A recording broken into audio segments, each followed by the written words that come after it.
Okay, so topic number one is jealousy.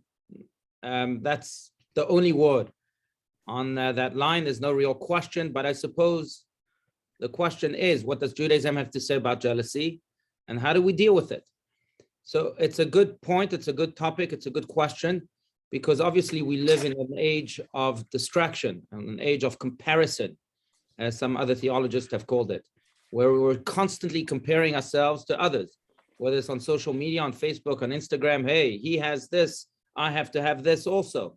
Or whether it's even as you know, we're comparing our social status with others, and we think that we have to find ourselves in this race to be better than the other, or to be like the other, or to at least have some of the other in us or in our lifestyle. And jealousy obviously is what drives all of this. Now, Judaism, of course, prohibits jealousy. It's one of the 10 commandments. It's commandment 10 out of 10. The question is, how do we really eradicate jealousy from our hearts? That's the big question. The commandment itself is lo tachmod, that you should not be envious, not of your neighbor, not of his donkey, not of his possessions, not of anything that your neighbor may have. Commandment 10 out of 10 in the 10 commandments. How do you eradicate jealousy from your heart? That's the big question. So I'm going to speak about two separate tools that Judaism offers today. Obviously, there are more, and we can develop these points also towards the end of the class after we cover the rest of the topic. So point number one is that it's quite interesting to go back to the verse that prohibits jealousy, because what it says there explicitly is that you should not be jealous. Lo tachmod le'echa, you should not be jealous of your neighbor. You should not be jealous of his wife or his spouse. You should not be jealous of his donkey. You should not be jealous of his possessions. And then it concludes the verse by saying, and you should not be jealous of anything and everything that your neighbor has. So the big question the commentaries ask is, just say at the get-go, don't be jealous of everything your neighbor has. Why do you have to enumerate his wife, his donkey, his whatever it is, his possessions, his fancy watch? Why do you have to enumerate all these items? Just say anything and everything. It will be included in everything that you've enumerated at the beginning of the verse. And the answer, I think, speaks of tool number one. And that is that very often we're not jealous of the entire life that our friend or our neighbor has. You know what we're jealous of? Just a part of his or her life. We're jealous of his car. We're jealous of his house. We're jealous of his lifestyle. We're jealous even of his health, maybe. We're jealous of something else that the neighbor has, not everything. So what the verse here is saying is that if you are indeed that person and focuses on just one thing that you're jealous of, go to anything and everything that your neighbor has. You can't just pick and choose. Are you really willing to trade your life with his or her life, your entire life? Because you can't pick and choose. And you'll very quickly reach the conclusion that, or maybe not. Yes, he might have a nice car, but he's got other things that are not going for it. So let me not trade everything. And that's one tool that the commentaries again speak about. You know, we have to look at the entire picture before we jump to the conclusion that we're jealous of this person. Very often we'll realize, okay, maybe this person has one nice thing, but 10 other not nice things. So let's live and let live, as they say. That's tool number one. That's maybe more of an external tool. But there is a deeper tool. And the deeper tool actually speaks not of the neighbor, not of the friend, but of me and myself. Me and myself, and the recognition that we must have that every one of us is unique. Not only are we unique in our personality, in our strengths, in our weaknesses, but we're also unique in our mission, in the mission that we have to actualize here in this world. Everyone has a different pathway. Everyone has a different journey. Being jealous of my friend will mean that I am deviating from my mission and trying to adopt my friend and his or her mission, while his or her mission is his or her mission. It's not mine. My mission is my mission. And we have to focus in life solely on what I was brought here to this world to do. The second I start trying to trade my life or a part of my life even with someone else's, then I am not only deviating from my mission, but I'm also in a way missing the mark for which my soul was sent here to this world. So the more a person is in tune with his or her mission, with his or her purpose, the more a person is in tune with what he was or she was sent here to this world to do, the less a person will be jealous, because the more a person will be focused on the gain, on their God-given purpose. I would say it's like a grand symphony.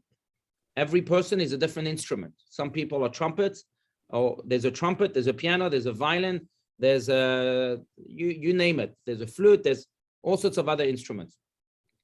If the trumpet tries to be like the piano, it's jealous of the piano because the piano is much bigger and it's more harmonious, maybe it has more notes, then we're in trouble. Then the symphony is in trouble.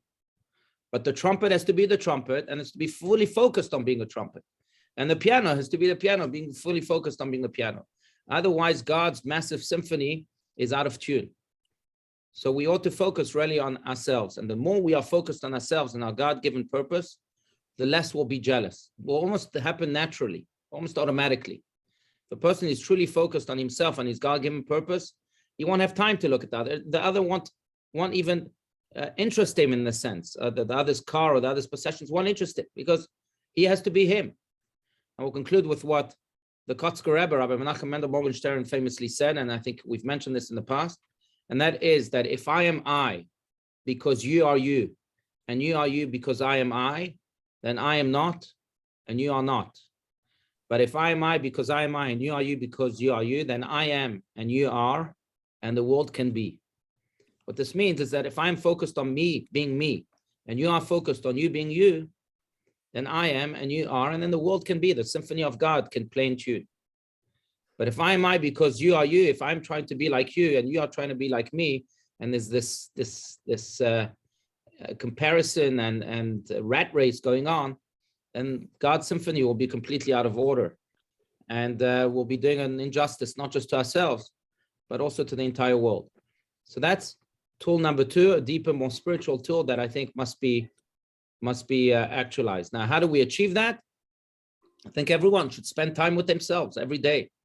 That's what prayer is all about. But even if it's not in the context of prayer, speak to yourself in the morning and in the evening. That's the best time to do it. In the morning, why did God give me an extra day today? Why did God wake me up this morning? What is my mission? Speak to yourself. And in the evening also, before going to sleep, was I really myself or was I trying to be like my neighbor? So that's one way to achieve that. But that's if the more in tune again we are with ourselves, the less jealousy there'll be. All right, that's topic 1. Topic 2, how to handle when people lie to you. I'm not sure that sentence exactly explains the full topic. All right, but the question is how to handle when people lie to you. So I will quote what my beloved rabbi told me, and I've said this also in the past. When I became a rabbi, I came to him with my new rabbinic diploma, and I showed him this piece of paper, and I said to him, so what does it mean that I'm a rabbi? Well, fine, so I have this certificate, but what does it mean? And his response stays with me until this day. He says that means that people will now come to you with many questions. Your task as a rabbi is to identify the question behind the question.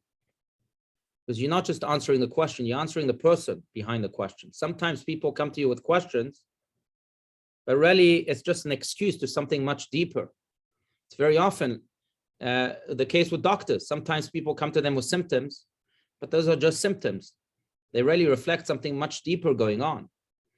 And it's true with souls. Sometimes souls speak a language, but that language really is reflective of something much deeper, a soulful issue. So when people lie to us, I think that it's just a symptom. They lie to us not in order to lie. I don't believe that people are born liars or that they enjoy lying. In fact, I haven't met a person, even the greatest criminals, I don't think they enjoy lying. I really don't. I think that when people lie, there's an automatic physical reaction. We become a little, heart starts to beat a little longer, faster, sorry. Or even the color of our face changes. There's something deep within us, which is perhaps the soul, that knows what's good and what's bad for it. And lies are bad for it. And therefore, it creates this physical reaction even sometimes.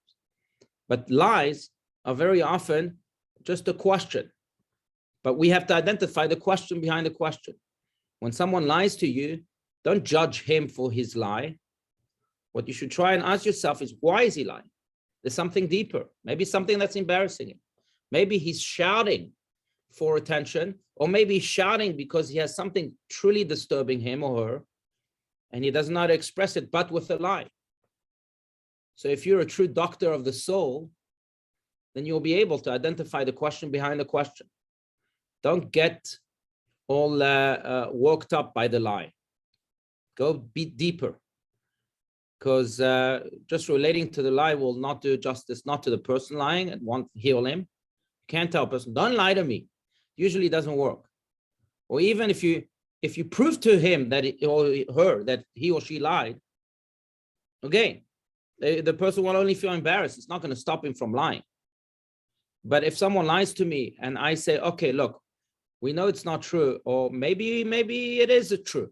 I'm not going to relate to the lie. I'm going to put that in a different box and put that aside. But what is really happening here? What is it that is disturbing you, that is causing you to speak like this, or to make up these lies? Or again, if you're not going to relate to that, what's this? I can sense something deeper, you can say. And then the person will open up. And then by fixing the root, you'll automatically fix the symptom of lying. So that's the way I would deal with people lying to me. Rabbi? Yeah.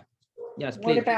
What about habitual liars that just lie about everything, even though you can find out if they're lying or not, and it just seems to be who they are? Right. Look, I every case is different, but I understand what you're saying, and I would say that even in this case, you have to go deeper.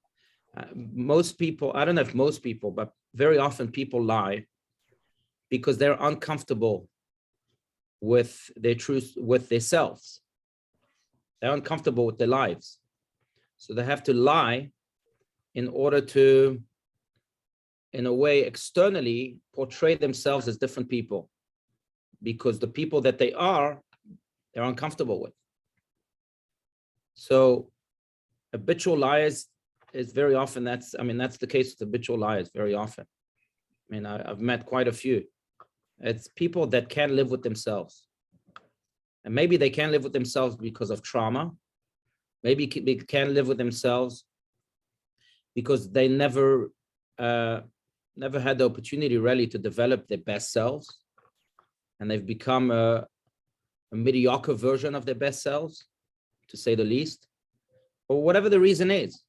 But I think our duty then, if we have any relationship with people like that, if we don't have a relationship with people like that, and if it's toxic, etc., then we have to question this approach.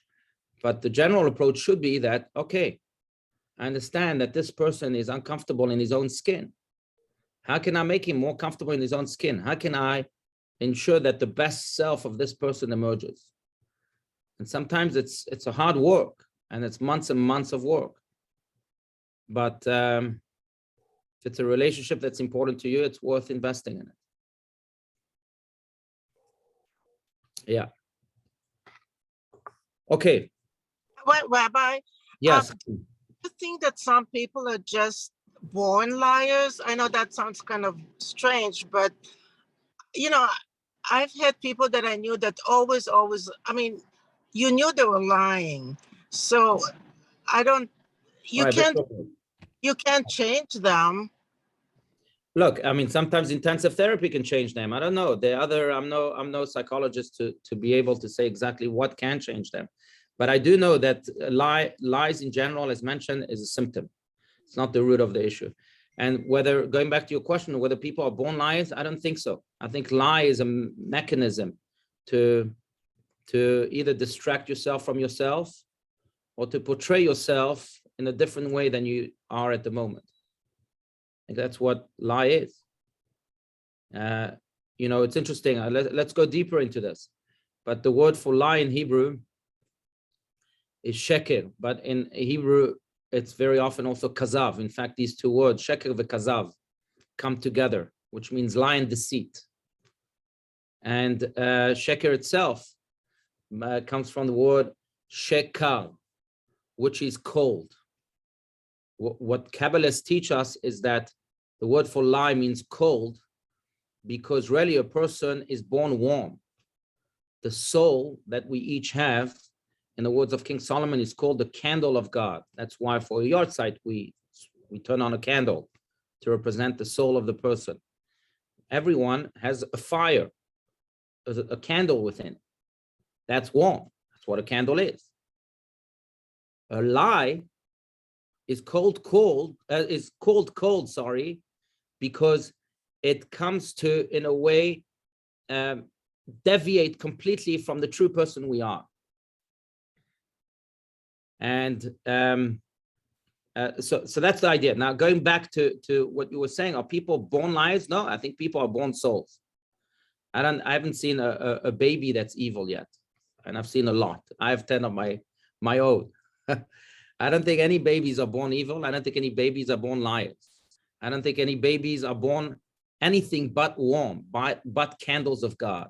You see that in the sparkle of their eyes. You see that in their aura.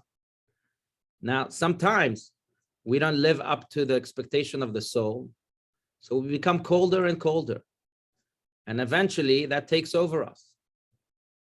But it's just a deceit to that which is truly inside. And our task, therefore, as people who meet liars sometimes, is to just ignite that soul, to, again, make the person realize that there's a better version of himself than what he's been portraying all this time. A much better version of himself, a warmer version of himself, a soulful version of himself. And that usually then, that light that the candle is ignited with, expels the darkness and the lies. Yeah. Okay, let's go to the next subject. Unless there's more questions, but again, I can take more questions also at the end, and please feel free to chat in your questions. Okay. So next topic is dealing with difficult adult children. By the way, Alison and Leah, this is not your mother asked the question, because I know you're the best children in the world. But dealing with difficult adult children, that's the statement, by the way. There's no real question to what was sent to me. So I don't exactly know what the question is, but I suppose the question is how to deal with difficult adult children. Now, the big question, of course, is how do you define difficult also? Are they just not speaking to you? Are they being disrespectful? I mean, there are many degrees of difficulties. So I can only answer the question in a general way, because there aren't any details about this difficulty that he's spoken about. But I will say this, that I'm going to go back to my point, that every one of us is unique. Every person has his own mission in life, has his own pathway in life. Every person is either a trumpet or a piano, or is a unique instrument. It's true in the context of families too. You know, I remember meeting Steven Spielberg's mother at the Milky Way restaurant that she was leading in Los Angeles. And I just wanted to go, not because of the food, just to meet Steven Spielberg's mother. And she was still running the restaurant at the age of 94 years old. And, you know, she was very, very lively, very vibrant, warm. So she was, even though she was already elderly, but so full of life. And I remember asking her a few questions. One of the questions I asked her was, how do you make a Steven Spielberg? So she answered almost automatically. She said, you just have to let them be. And then she would tell me that when Steven Spielberg grew up here in Scottsdale, Arizona, she would let him. Scottsdale, Arizona back then was, of course, very different than the Scottsdale, Arizona we all know today. But it was, of course, a desert land. She would let Steven Spielberg roam the desert with his camera and whatever other instruments he had, and he would disappear. And she didn't care. She didn't mind, because she knew that he was born to be a filmmaker.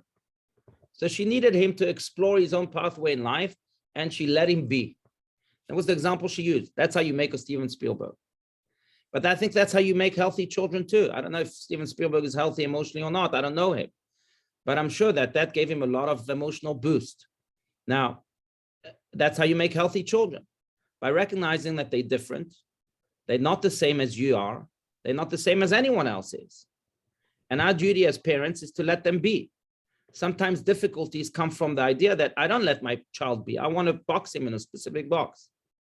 Again, I have 10 children, and it's quite fascinating to me that every single one of them is very different on every level, spiritually, emotionally, physically, psychologically.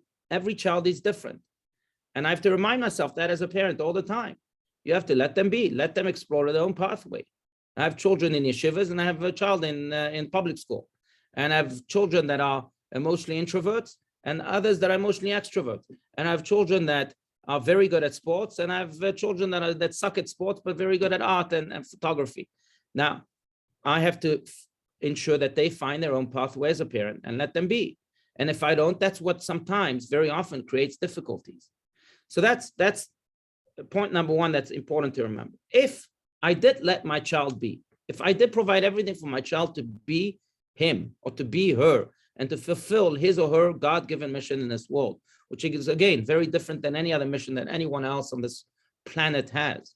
If I did all of this and the child is still very difficult, the child is still very imposing maybe, then what I have to do is somehow create a channel of communication that is as open as possible. And sometimes I won't be able to solve the difficulty or solve problems. But my goal as a parent then would switch to be a communicator, not just a person that, again, encourages my child to find his own way, but a communicator, because a lot of, as long as the line of communication is open and healthy and warm, then the essence of the relationship remains intact. The intensity, the love, the connection is healthy. And again, we might not see eye to eye, and there might be some very great difficulties that I encounter. But if I know that my love, my bond remains intact, then nothing will faze me. And how does my bond remain intact? Through communication. There's no other way. Sometimes communication by sitting down and talking over a cup of coffee. And sometimes it's just for the other knowing, hey, I'm here for you. If you need to speak to someone, I'm here for you. I understand you might need your space right now, but just know that I'm here for you. That also is a high level of communication. A communication ensures that, again, that bond remains intact and can overcome the difficulties that exist. So those are the two major points to relate to this very general question. Okay, let's go to next topic, and then we'll open this up. This is the last topic for our roundtable discussion today. Let's discuss the history of Ukrainian Jews and how we can help them today besides sending dollars. So first of all, sending dollars helps. I know that they're in dire need. I actually spoke to Mrs. Moskowitz, who's the Rebbitzin of Kharkov, which is one of the cities right now that is being attacked just so brutally and violently by the Russians. And she was telling me how she's in dire needs of funds. And we sent out a link on Friday, by the way, and I'll send it out again today to our CBT list, but money does help.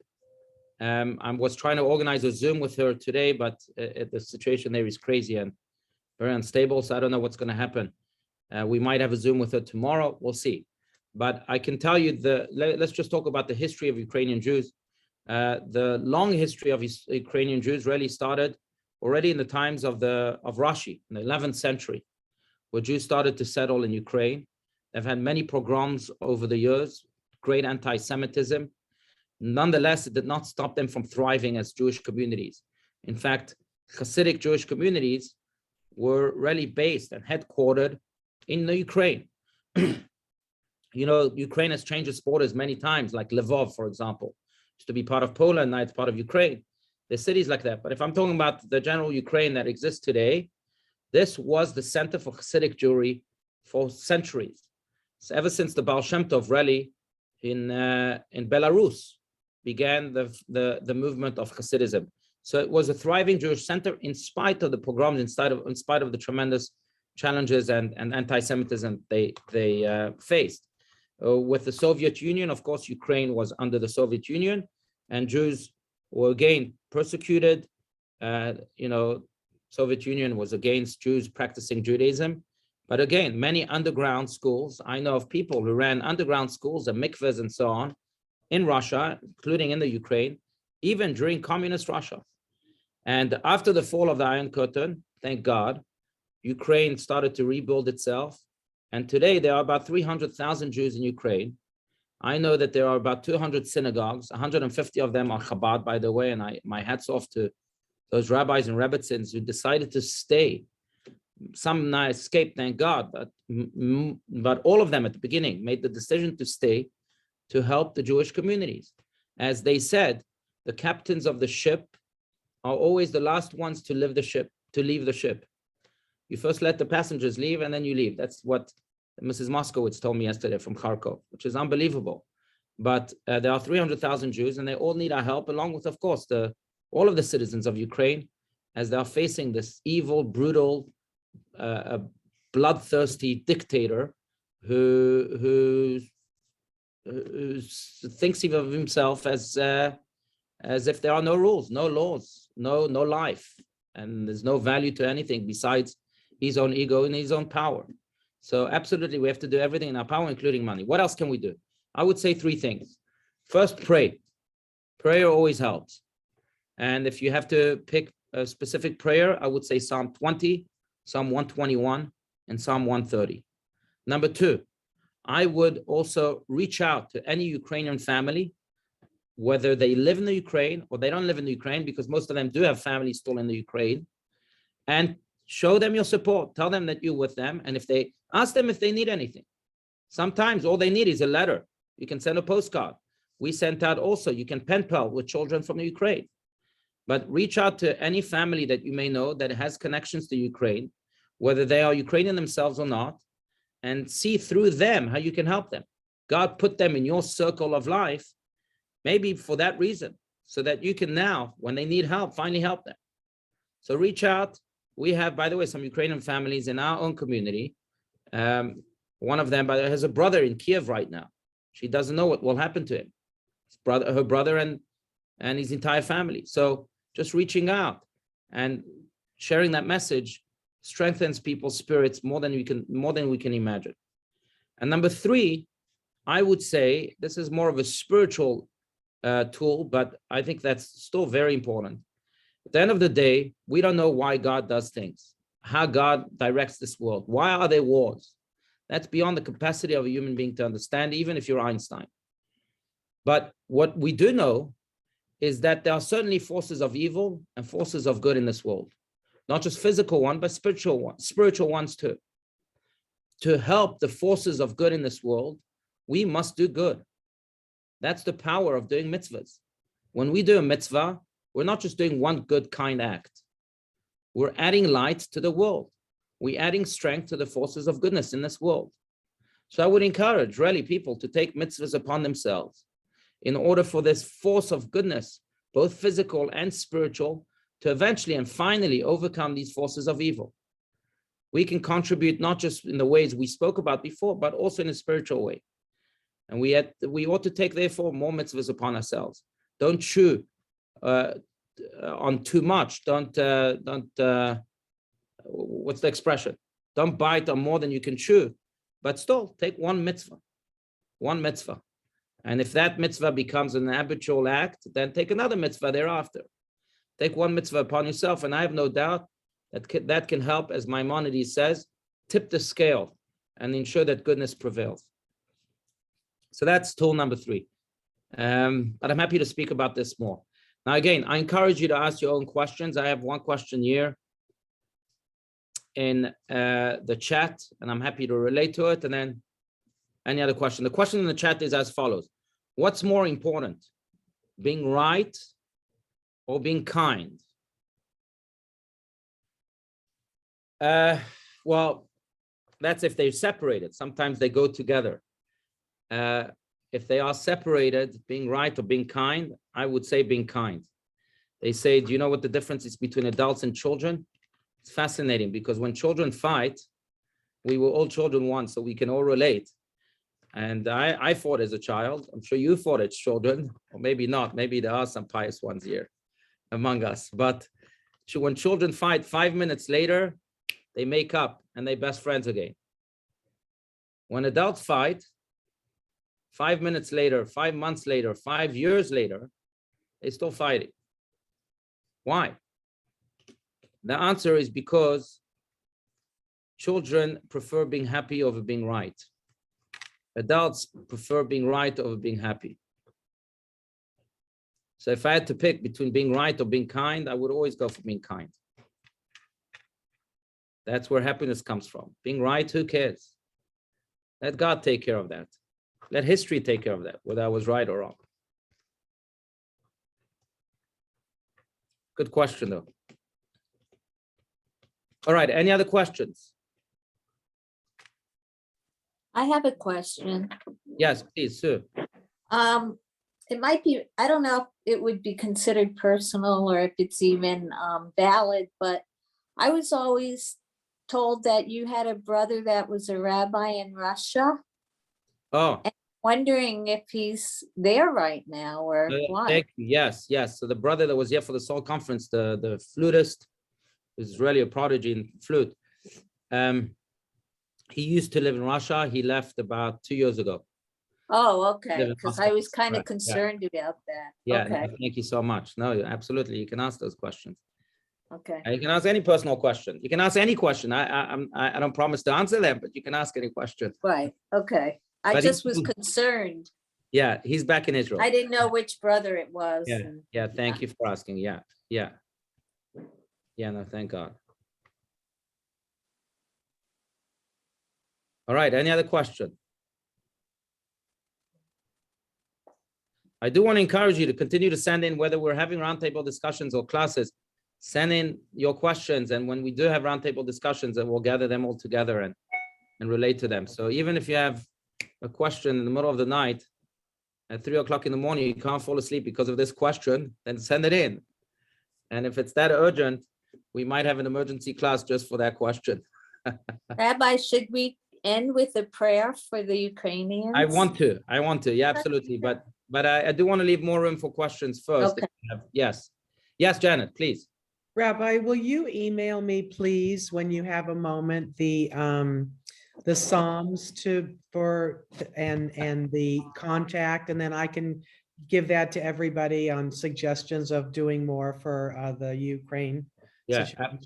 absolutely. Absolutely. With pleasure. Great, that would Absolutely, be yeah. great, because I have friends also outside the class that are asking where I'm donating, if I'm donating, what I'm doing, and I think it would be helpful maybe to everybody just to have that information. Okay, yeah. I'll send it to you shortly there.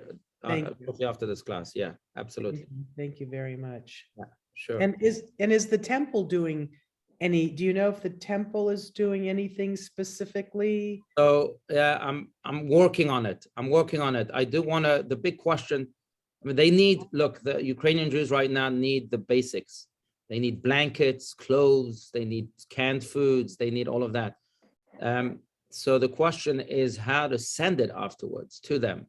So I was speaking with someone at the United Jewish Appeal yesterday that's organizing centers like that in America. We can send it to a center and then a center picks it up and ships it to Ukraine.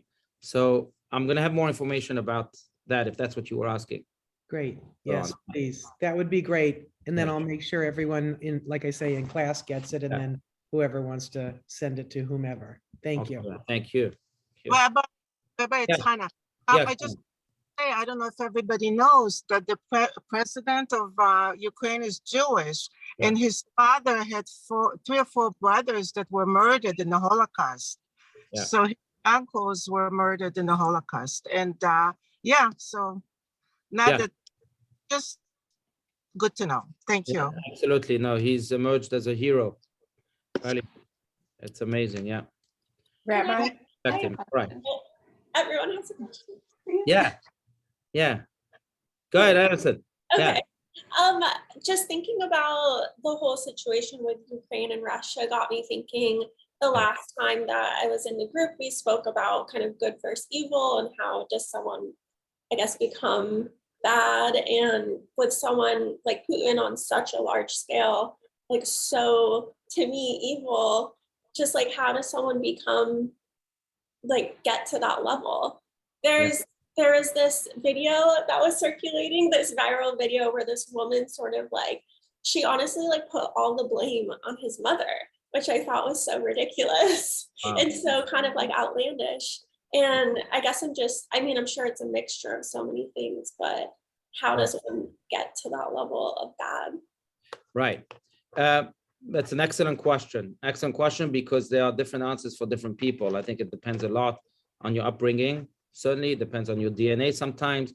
It depends also on your social circles and influences. But I think at the end of the day, it depends on what you do. And what I mean by that beyond all of these other influences, the more a person does evil, the more a person becomes evil. Same with goodness.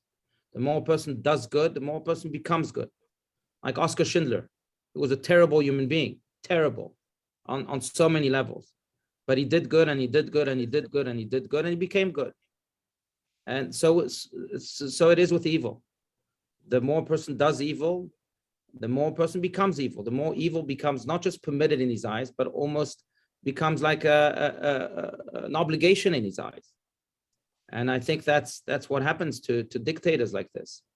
Through power, they do more and more evil, more and more evil, and more evil, to the point that the very clear boundary between good and evil is not only blurred, but evil overtakes good.